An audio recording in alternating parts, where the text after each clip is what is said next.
Welcome back to part 2 of the beginner jump rope boxer combo. If you haven't seen part 1, you can click the card at the top of the screen to start there. Otherwise, we will jump right into the second combo.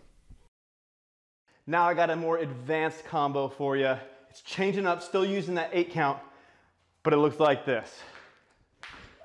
1, 2, 3, 4, 5, 6, 7, 8. 1, 2, 3, 4, 5, 6, 7, 8.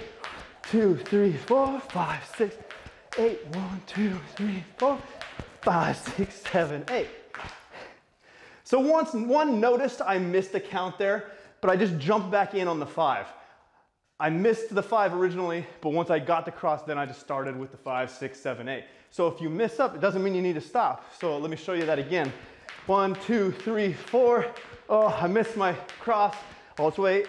5, 6, 7, 8. 1, 2, 3, 4. 5, 6, 7, 8. 1, 2, 3, 4. Whoops. 5, 6, 7, 8. So that pattern is 4 boxer skip jumps, crisscross, side swing, open. Back to boxer skip, then repeat.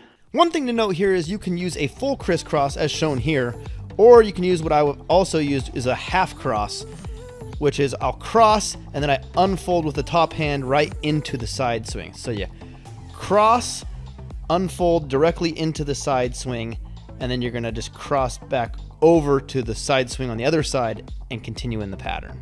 This half crisscross directly into the side swing may take a bit of practice to get down fluidly, but it's a nice change up to add a little extra style into your combos.